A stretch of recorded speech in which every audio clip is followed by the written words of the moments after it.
Episode 5 of Clevatess, Mayu no Utu Akego to Shikabon no Yusha, titled Boelate's March, intensifies the dark fantasy narrative, thrusting Alicia, Clevatess in his human guise, Nelaru, and the infant Luna into a perilous new conflict. Set in the rugged borderlands of Boelate, one of Edthea's two dominant human nations, the episode pivots on a sudden ambush by an unexpected opponent, escalating the stakes for the group's mission to protect Luna. The last heir of the Hayden royal family, the episode opens with the trio traveling through Boelate's windswept plains, seeking a safe route to a stronghold for Luna. Alicia, bound to Clevatess's dark magic, remains vigilant, her regalia sword waterfall.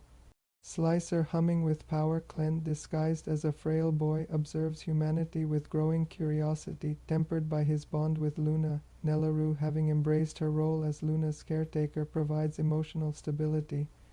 The serene plains, rendered in muted greens and browns, create a deceptive calm until an ambush shatters the peace. The unexpected opponent is a squadron from Eslan, Boelate's rival nation, led by General Drell, a cunning strategist seeking Luna for her connection to Hayden's royal furnace. Armed with prototype arcanocite-laced spears, Drell's forces strike with precision, forcing Alicia into a desperate defense. Her undead resilience absorbs devastating blows, while her waterfall slicer creates water-based barriers in a visually stunning display. Clen, limited by his human form, deploys spectral minions to counterattack, balancing his disguise with strategic restraint. Nelaru shields Luna, her courage shining despite her lack of combatability. Key moments include Alicia's dynamic swordplay and Clen's decision to withhold his full power, risking the group's safety to maintain secrecy. The episode ends on a cliffhanger with Drell's second-in-command hinting at a larger force mobilizing, leaving the trio cornered and Luna's fate uncertain. The atmosphere is tense and foreboding, with Boelate's open terrain amplifying vulnerability. The episode balances visceral action with character moments, particularly Alicia's frustration with Clen's restraint and Nelaru's quiet resolve, deepening their dynamic. Leduce's animation remains a highlight, blending expansive environmental shots with intense combat.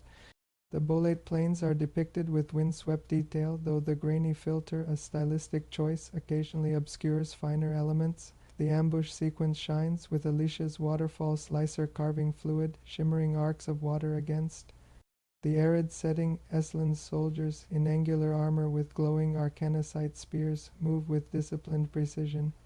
However, background elements like distant hills lack polish compared to earlier episodes, and Clen's spectral minions appear as indistinct shadows, undercutting their visual impact. The voice cast delivers exceptional performances. Haruka Shiraishi. Alicia conveys raw defiance and pain, particularly during the ambush, her screams resonating with intensity. Yuchi Nakamura's Clen balances calm curiosity with latent menace, while Matsumi Tamura's younger Clen adds vulnerability in moments of restraint. Shimba Sukiya's Nelaru is soft yet resolute, her quiet strength anchoring scenes with Luna. The English dub, featuring Katie Wetch Alicia, Sean Letorno Clevatess, and Kevin Death Elwell Nelaru, maintains emotional depth, though some of Alicia's fiercer lines lose nuance.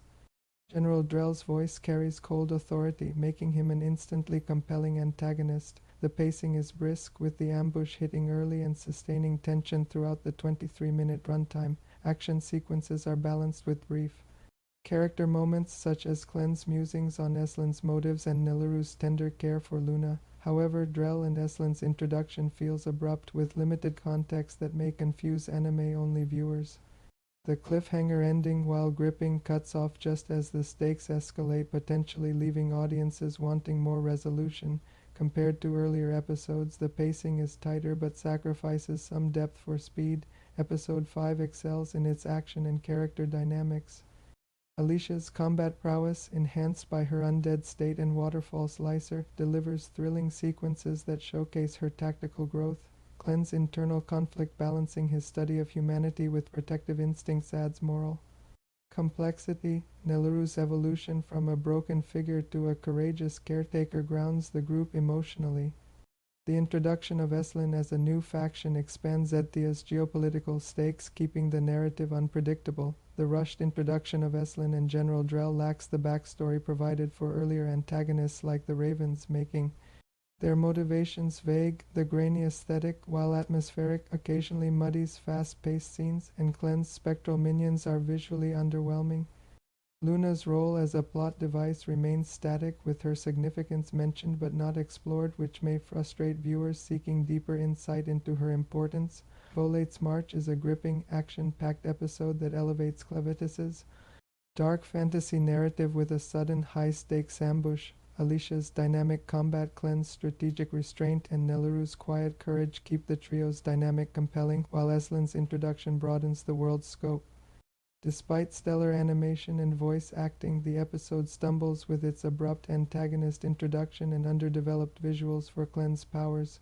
With 7 episodes left in the 12-episode season, Clevatess must flesh out its new plot threads and balance its pacing to maintain its momentum. Fans of gritty, character-driven fantasy will find much to enjoy, but the series needs to deepen its world building to match the emotional depth of its core cast.